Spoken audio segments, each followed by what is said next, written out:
Me, Salon people them, this na Dr. Prince Haisibu, the founder and CEO of Hope for Youths-Sierra Leone.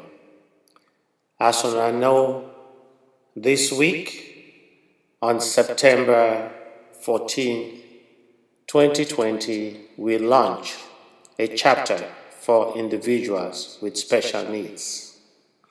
As I know, individuals with special needs na people them way by birth, accident, or those who pay the ultimate price na the civil war for our democracy, freedom, and liberty, then get disabled, and as a result of that, they need special needs in our society.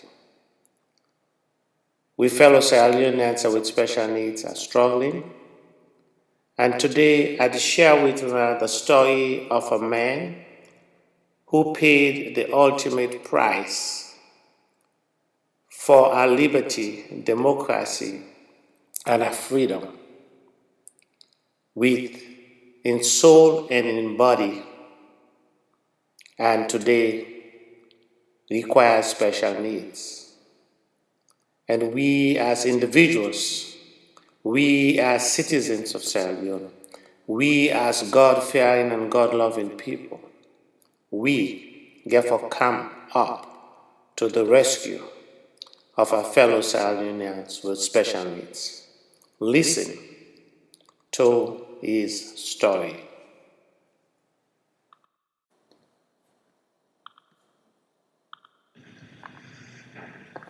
Good evening to this house.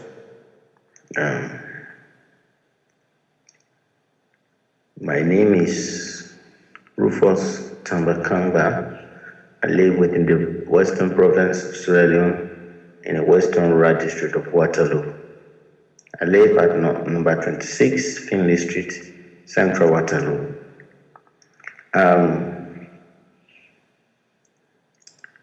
First of all, I want to start off first to extend my greetings to Dr. Boo. Well, as you have asked us to relate our story, first of all, Mr. Bull, I am a ex-personnel from the Republic of Sierra Leone Armed Forces.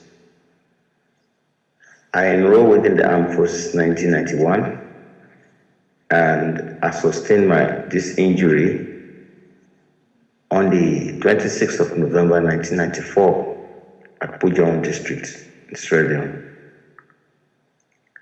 I was hit by a rocket propeller gun, which is RPG, and the spot where I was hit, about 6 people lost their lives instantly, and we were only 2 that survived it. Today I'm like this.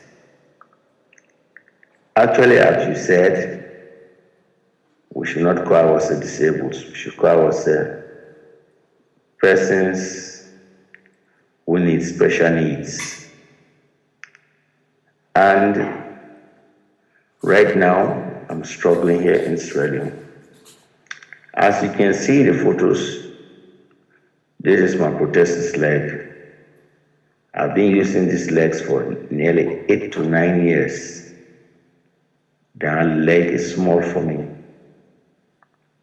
There is no money to purchase a new leg. Right now, the cost of the leg is over 1 million leones. And here I sit, I'm receiving a pension of only 400,000 leones. I'm legally married. I have 4 children. My first son has just sat his WASP.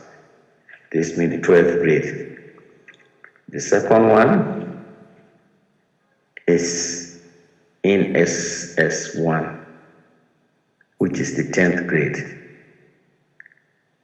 The other 2 little boys, both of them are in class 3, which is the 3rd grade. Presently, I'm under rentage. I'm paying 2,700,000 per year, which is a very big burden on me. And I am not illiterate, but I'm literate. At least I have 2 certificates in CDS, and I know small about project writing. But here in Sierra Leone, it's very hard to survive. And here I am today like this. When I reflect my mind on some of the challenges that I face on a daily basis, 1, discrimination from the public. 2, at times I get embarrassed by even little children mocking me because of this disability. And then at times I face situations that I should have moved fast, but because of this disability today I'm not moving fast. I take my time, although I'm not using a crutch. But my movements are very hard, especially for this prosthetic leg for now. It is longer than my young leg, and this is giving me a problem on my hips when I'm walking. First of all, I got hit in 1994, as I said. Then I spent nearly about 72 hours in the bush. My friends, my colleague soldiers fought about 9 miles off to take me from that bush and bring me to a town where at least a helicopter came and airlifted me. What happened when I was hit with the bomb? My leg all got broken to pieces. My bones were shattered on the ground like pieces of wood, chips, and ready to be burned. I bled until I was black. I cried and cried until no more voice came up. The first aid medic of the military there that was with us, those medics, they bandaged me until the bandages were finished. I struggled.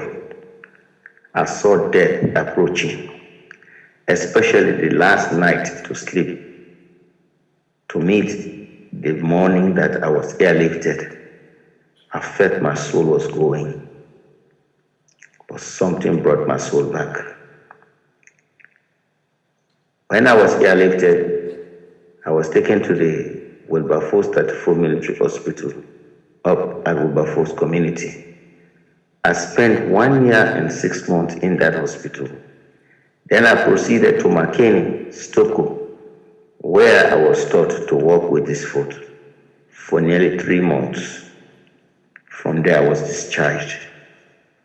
But since I've been discharged, life is not easy. I was like this when I asked for study leave from the army to continue my education. They gave me the study leave. I went, I did my high school course. From there, I waited to attend college. In the interim, I had a chance to go at the National Youth Commission College at Newton, which is Obasanjo. There where I got my certificate for CDS and some other CDS, entrepreneurship, career development, and business development studies. When I came out, there has been no job for me to do. Even the able-bodied people don't have job. And so, since then I've been struggling. One of the main issues that are affecting the persons with special need is stigmatization. We are placed under a bondage of stigma. People mock us where they shouldn't mock us. And because of that, at times we blow out of proportion. When we blow out of proportion, they call us all types of names. When you go to the police might handle the case because you don't have money. This is the kind of society that we are living in right now. Presently, as I'm sitting where you see I took the shot, it is in one office. I was contracted to do a mini proposal. Here is where I sleep. I've left my family at home. If I'm finished with this work, maybe I won't even get a better payment. But I have to hold that money to manage the sustainability of my family. Dr. Bull, there are others out there also suffering more than I. As for me, presently I'm suffering. And the pains that I bear under my clothes in these protests cannot be mentioned out because the pain will continue until the day I die.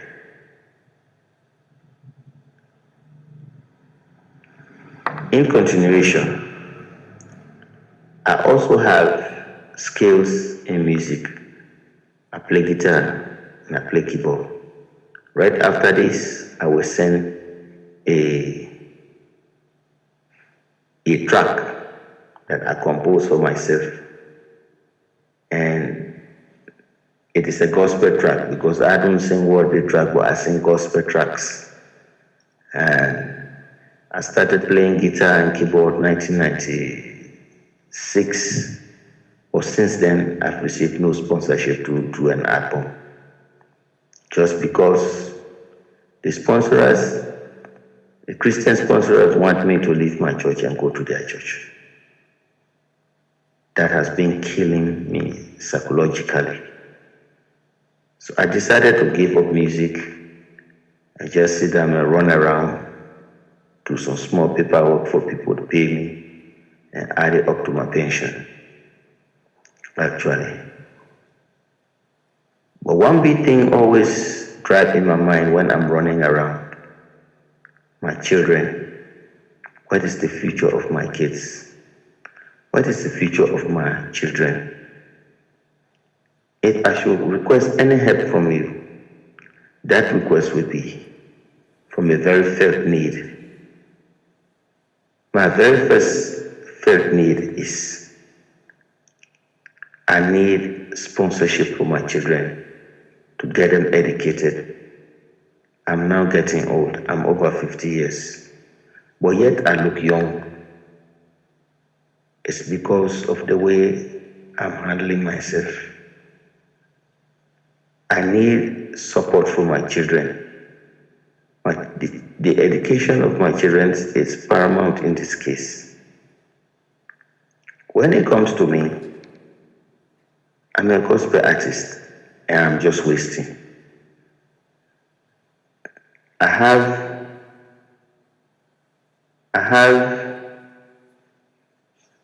project writing skills and I'm just wasting. I have singing skills, I'm just wasting. At times I sit and wonder and ask myself, what am I doing on earth? Is this where God destined me to be? Or am I dreaming? Am I in the middle of a nightmare? I wonder to myself. And because of this condition, even in my family, even in my home, I'm facing problems. A home that is run without financial support is detrimental to the sustainability of that particular home. So at times, things are rough. This is my story. I'm a Liberian by nationality, and I was naturalized as a Sierra Leonean before joining the armed force. The Sierra Leone Republic of Sierra Leone Armed Forces. I retired from the army as a staff sergeant. And I married a Sierra Leonean. My children are here. They're going to school. But with this leg, I have to push all around, all over to get my living. If I sit one place, embarrassment will meet me. At the ending of every year, I get stressed up to pay my rentage. Dr. Bull, this is a life story from Mr. Rufus Karngba. I have documents to prove to everything that I'm saying here. When you come down to the community, you ask people, they will tell you that that man has skills, but the man is suffering. And I think if this continues, it is affecting my psychological health. I'm dying slowly. My biggest problem is my children. Upon what all I've explained, you can pick a key point that you will be able to assist me, that tomorrow my life will be transformed. That glory will go to God and the blessing will go to you. Definitely, this is my life story. I'm Rufus Tamba once again. Many, many thanks to Mr. Sa, who connected me to this opportunity. And many, many thanks to you, Mr. Bull, who is trying to push the affairs of persons with special need. And if I'm giving this story, that's the life I'm living right now. That's the life I'm living right now.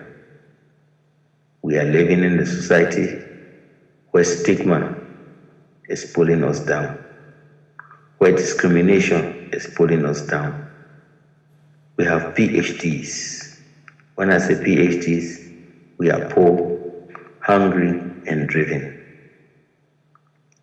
It is only because of the resolution of our minds and our hearts and our efforts is pushing us through. But life is not very easy for us. Especially for me, life is not easy for me. Because of the disability, I don't move around too much. I sit the whole day, all night, writing for people, at least just to give me something that I will sustain my family. This is a life story. Those of you watching this and listening to this audio, you can attest if you come to look for me in my community. Thank you, Mr. Bull. Thank you, Mr. Sir. This is the pathetic story of Mr. Rufus Karngba. I'm a Kisi of ethnicity, and I hail from Liberia, the northern part of Liberia, which is joined on the border with the eastern part of Sierra Leone. This is my story. Father is dead. Mother died in the war. Father died in the war. Out of my family right now, I only have a single sister, which is overseas. I can't even get her to request a help from her. So, how am I living? I'm only surviving under the grace of the Almighty God. Thank you, and thanks again once again.